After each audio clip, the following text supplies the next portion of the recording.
Hello everyone, Big Renty here for the Magpie channel. We're doing Magpie Mondays, so we're going to be a weekly episode reflecting on the game and maybe even the rest of the results in the Premier League.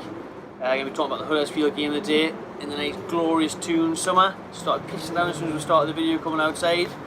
But you know, we'll persevere because that's how we're daily here at the Magpie channel. Hello, I'm Big L. You know, I'm normally behind the camera. I came with the logo and stuff, just helped Big Renty out. So, Huddersfield review. I personally thought we should have won it. Got a lot more from the game. There are a lot of questionable decisions coming out of that game, which me and Renty are going through now. So the early set, well, they weren't setting loss, but they should have been, to be fair. Because you see that stamp, and you just think, if that was Shelby or Micro, that media outcry straight away, as it was last week, for it to be sent off. It wasn't even a fucking yellow card. No. Fair enough, the referee missed it, but Benoit's got blood pissing down his face. Now it happens. Same last week, man. It's just, when was the last time we had a decent ref? And I can't remember the last time we had a decent ref.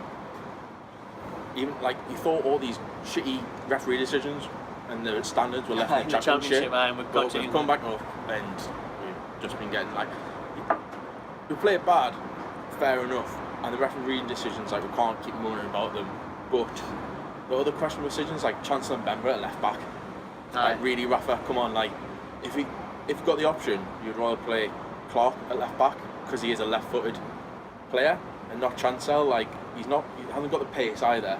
And he's a big lad, you know what I mean? You need him at the centre back position, so that was very questionable going into the game, like from kick-off. I mean, for me though, it's like that comes down to transfer market though. You know, Rafa's highlighted a left back, hasn't he? I think he even thinks that the starting left back Dummett's not going to be good enough, but Ashley's not giving him the money to get him. You know, we linked Kieran Gibbs all summer, but he's had wage demands here and there at Watford and other clubs, and we haven't got him in, we haven't got anyone else in. So as soon as the first choice left back Dummett, who's not good enough in the first place, as soon as he gets injured, I'm going to put centre backs at left back, whether it be Clark or Remember, they're both. That's not their primary positions. You know what I mean? So for the Premier League, we're just not ready for it, man. It showed in that game how weak the strength is. It's still a championship side, and they were still playing like they were a championship side because they were so slow, or second at every ball, and we're playing a championship side that came up now, Huddersfield, but they were dead up for it. And you know, the big thing is they invested early. Premier League. They invested early, got the players in early. Wagner's had them in since pre-season. He's gelled them in already. And I mean, they weren't amazing out, and we shouldn't have got beat. We wasted chances. They only had one shot on target and scored with it, but at the end, they had that bit of quality at the end of the day that we were lacking. Thing is, with the squad size as well, you've got to think like he has got other options at left back, like Lazar and Hadara. But Rafa thinks Chancellor's better, doesn't fancy him, so why the hell in the squad? And Lazar was a Rafa buy. You've got to remember that this time last year he was a Rafa buy, and Rafa hasn't even given him the light of day. So it's a very questionable move, the Chancellor and Bamber at left back. But going forward towards the end of the transfer window, so it's got to happen, because I don't see us beating many teams comfortably or at all. You look at Stoke, your Watfords, honestly they've got better squads and better players that are more up for this challenge than we have. I mean, if we don't get the 2, 3, 4 players in that we need, that Rafa's been crying out for all summer, he's going to be gone by Christmas, in my opinion. He's not going to sit there and take this all season. You know, Champions League winner and whatnot, he's not going to sit there and think, oh, I want to add relegation to my CV on here. It's just not going to happen if he doesn't do anything about it. Actually, if he doesn't invest another month, 2 months, what of that? For me, it's just a matter of time.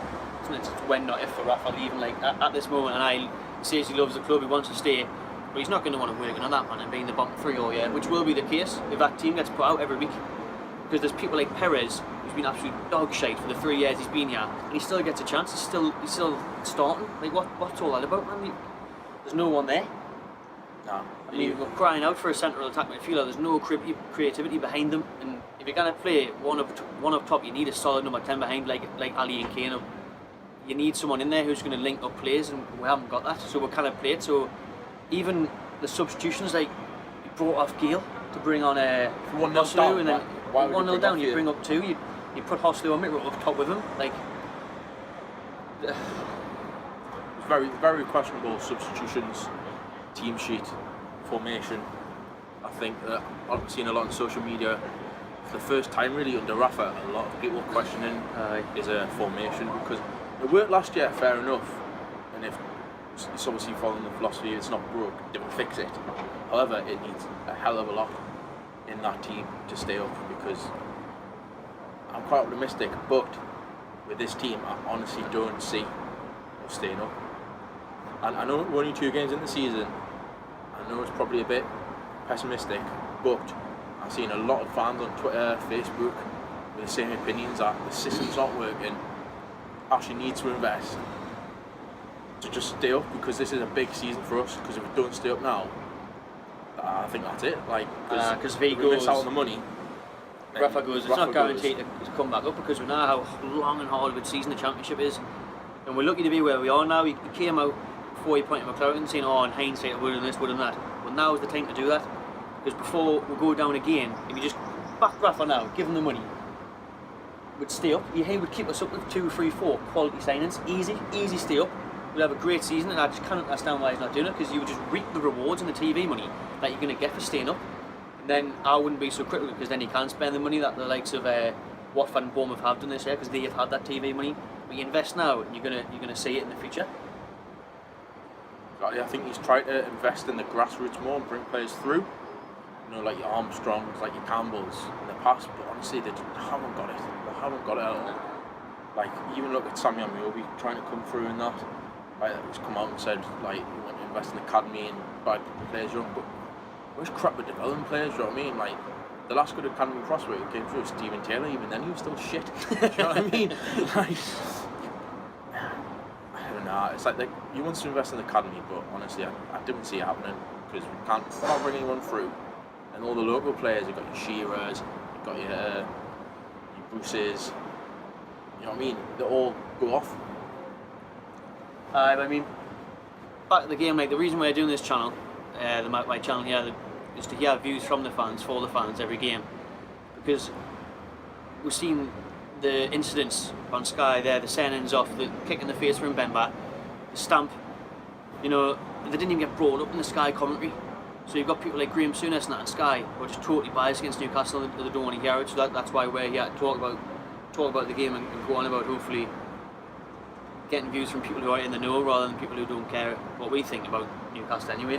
Or people that have been at the club, like Pardew, like Souness. We're all Sky pundits now. All Sky pundits now. We've only been at the club a few years, do you know what I mean? Like, different, like, Souness has got a bugbear against the club, which is fair enough, do you know what I mean? Like, but how Sky can appoint him and think, oh, he can talk from the tune side of things. Nah, like, that's what we're here, just to give your honest opinions of fans yourself and spread them with other ones. I mean, because I think we didn't play great, but we didn't play too bad the other day. I mean, we're compact and we held them off. Like I see, they only had one shot on target, and we wasted a few. Like, again, Perez, when he hit it over the bar, he should have scored. But yeah, I just think a lot of the times the media obviously make it out to be much worse than we are. It was all like, oh, plucky little Huddersfield did well there, but no one's talking about the fucking 2 players who should have had a sent off. But no doubt there is a lot of work to be done before we play West Ham here next Saturday. And if we don't get anyone in, I'm a bit worried. Like, if you look at their signs, as someone they've done really well.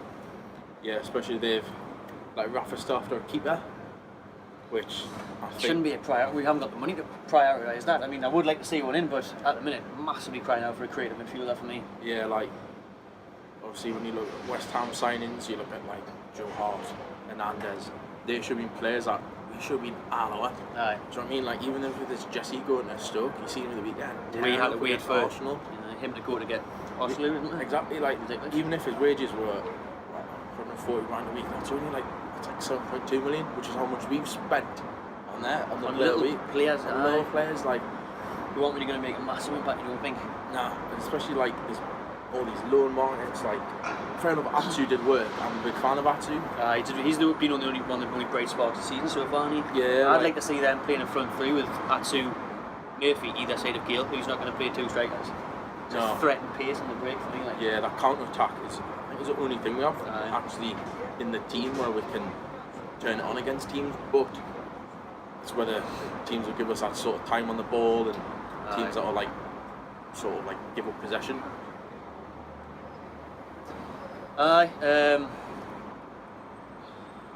just edit this bit out, but what do you reckon? Just time now to record the game and I'll record next week. We can rather just finish it or just talk about like the rest of the Premier League. What's the Premier form? Chelsea getting turned back on. Aye. Defending champions. Arsenal messing up. Man United stabbing on forward. Aye. Yeah, something like that. Aye, so we'll look at the other end of the table now, and to be fair, I thought at the start of the season it's going to be between the Manchester clubs to win the league. You know, I've got a bet on United to win the league. I reckon that's going to come in, to be fair. Like, I mean, they've absolutely hammered the first two teams. They've done what they need to do. The transfer market, obviously, they've got ridiculous amounts of money they can spend. They just look so dangerous going forward. 2 games, 8 goals, 0 conceded. It's ridiculous, isn't it? I think you look across the park in that United team, and they've got everything. Do you know what I mean? It's not like a strong, fast, pacey team. And they're classy as well. You look at Bailey, do you know what I mean? It's a centre back, like that goal. Do you know what I mean? Like he just pumps at the right time. And I think they have got everything, and they are like a classic Fergie team. But the thing is, like, do you know what I mean? The feigning got what they've had been missing for years since he left. Really, by the looks of it. And I think, but the thing is with Mourinho, I'll know he can do it in his second season. It's whether he can carry it on. And I think, saying that though, we go to his previous team, Chelsea, who will then turn it back on against Spurs. Aye. But there's a lot of unrest in that Chelsea squad with Costa. And with their history, like Chelsea will, like Abramovich got no fucking bother at all about sacking Conte on the spot. He's done it before. He'll do it again. He'll just get somebody else in it. But and to be fair, it's worked for him. A lot of the time it doesn't. But a lot of pundits saying he's got big. I was listening to the commentary, 5 Live. Chris Sutton saying we've gone in 2 weeks. Because he's disagreed. He didn't want to let the match go. No. He hasn't got anyone that he's wanting in apparently, like Bakayoko and all that, been signed by the board, and not him. But yeah, it's a bit of a mess at Chelsea. And he's still got a decent squad there. They are the champions, and like you say, they turned it on yesterday against Spurs at Wembley. But Spurs can't play at Wembley, can they? So I didn't count that. I think another thing as well. Shit show arena, they were Wembley, like absolute shit show for Spurs at Wembley. I think that's a bad move for Spurs. Joshua's had more wins at Wembley than Spurs have in 27. I think City have kept sort of quiet in the transfer window. Like they've got a few signings in, but nothing major. And obviously doing the rounds in the press today. I don't know whether it's just to sell stories, but they're on about Messi. Prem. Yeah, I don't think he'll ever leave Barca when he runs the place, isn't he? Yeah. I think that's just daft, but I think we've got enough in Aguero. The only thing is, we've got Jesus now. I think he's going to be attached. Jesus. The only thing is, both of them get injured. They've obviously signed Nacho at Leicester City. Yeah. So it's just their strength and depth that is questionable. But obviously Arsenal fucked up again. Arsenal like you see. Wenger out there straight away again. Get the placards back out, boys. I mean, it's the same old. They haven't got enough to compete, man. They're nowhere near the top 3. Nowhere near. Top 2, top 3 then. Miles off the Manchester and the Chelsea. So I think the top of the table will be in for pretty good running. But obviously Huddersfield at the top at the minute. Fuck off on that me. No, I'm not even bothered. Yeah, it's a since where they've came from, and I love seeing clubs come up like that, like Bournemouth, and do well, but just not against us. It's not against us. That's when it's costing us the points on the ball. When we fucking 2 games, 0 points, 0 goals. I didn't want that. No. That's our own fucking fault. That, but no one else's. But and like you say, when you're saying about who we're going to beat, I mean, if you look at who the mini table is, who we're going to be fighting against for relegation. You see, we're coming up against them teams. You're thinking, well, who are we going to be there? Exactly, considering like you look at the likes of Huddersfield, Brighton, Watford. You know, like these newly promoted teams have got promoted the season before. Like you'd expect to be a bit dodgy. You think you'd have them at home? You think, I fancy that. Even West Ham on the weekend, you should be like, 3 points. You honestly, but you look at like their investment, and like now you just think, like, where are we going to pick up points for this team? But hopefully we can get a few signings in and roughly turn it around, even if without a few signings, no doubt. Do trust in Rafa. We do trust Rafa. Like, you keep organised, and we just need more of a goal threat. Yeah, that was the thing last season as well. Like when Gale got injured last season, like towards the end of the championship, we sort of like foot one off the gas, so to speak. But it's quite worrying without without Gale in that squad, where the goals going to come from? The question is even Gale at the Premier League calibre? You know, he didn't cut it by every other team he's been at. I mean, I do fancy him. I like him. If you give him service, I think he will put it away, but it's a lot to rely on someone like that to stay in the Premier League. I think recently Gale has been a bit questionable from my point of view. Like, you look at the dive at the weekend. He was slow as well, wasn't he? Slow, and he wasn't getting in there. The dive against Spurs as well. Seems to be just a bit like, just hasn't got the pace for it. And then you've got obviously Mitro, the ever ultra Geordie, who just never seems to be able to get a touch in. Like with Hoslu coming in as well, I don't think he is going to. Obviously, Rafa doesn't like him in training or whatever. Doesn't like him in training, whatever. And I think the thing is, he's got the time on he's got the fans on his side and that bit of time. But I'd give him a shot. I think he'd be decent. I mean, I was looking forward to seeing him in the Championship, hopefully as a front two, because he's not a proven goal scorer. He's not going to get you 15-20 goals a season, but he will hold the ball up, link up play. Someone like a little and large partnership would be good for Mitro. But under Rafa, it's not going to happen because he only plays one up front. Like the dream would have been Mitrovic and then Andes. Really. That would have been how perfect would that have been? That would have been an absolute perfect fit. Because Hernandez will get you those 15-20. Mitro will battle for headers, win the ball, link up play, bring the midfielders into the game, get in there for the crosses. But, even just Mitro and Gale up top. Do you mean that little large That's combination? what I mean. In the Championship, I thought that was going to happen, but obviously Rafa doesn't fancy him. No, I think it's got to do with one of them where at the start of the season, the Championship, players that were banned or injured.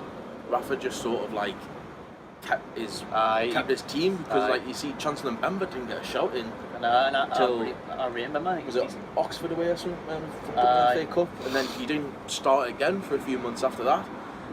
I really rate Chancellor, but like I say, it depends what transfers are getting and how we can sort of move forward or just try and like get some goals in this league, because we really need to start turning it on, because honestly I didn't see us getting anywhere near other relegation places. Well, I'm going to be daftly optimistic in predicting a 2-1 win for Newcastle at West Ham on Saturday. Hopefully we get a couple of signs, but even if we don't, that's the heart speaking. Like the head doesn't even want to 2-0 West Ham. I'll go heart. We'll nip them the 1-0. But my head, I probably think the same as right, about 2-0 to West Ham, because I think we've got it in us.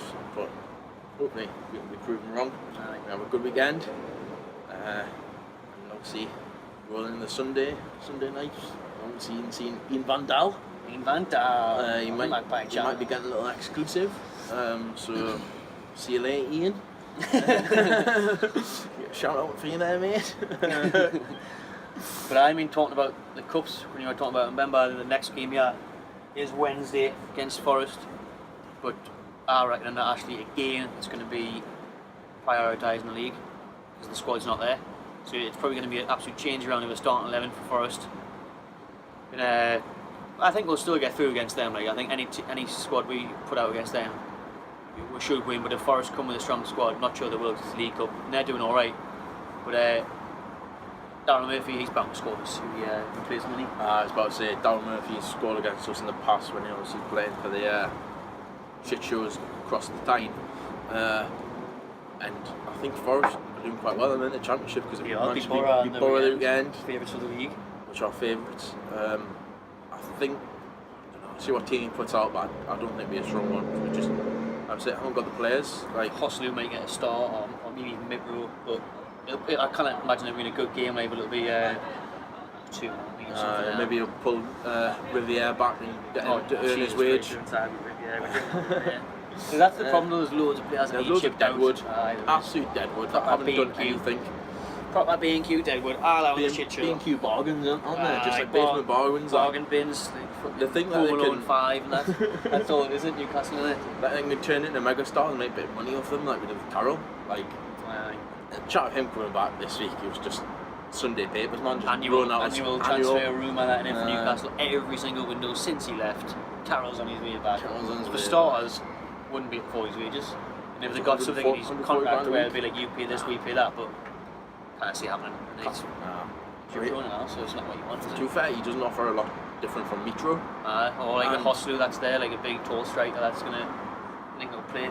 And his injury record just speaks for itself. Like, do you know what I mean? You'll probably spend more time sitting in the strawberry like we are than actually playing in there. Loves it. He loves it. And there's a good night in Blue Bamboo as well, doesn't he? Blue Bamboo. You trip Aspars 9 o'clock in the morning, full of Jaegers. He'd be like Hatton Ben Arthur come to training with his kebab. Rumours I've heard lately, like. Right, that'll do, innit? Right, cheers for watching, everyone. Please remember to like and subscribe to our YouTube channel at the Magpie channel. Follow us on Facebook, Instagram, and Twitter at the Magpie channel. Enjoy yourself. Spot on that one, eh? Alright.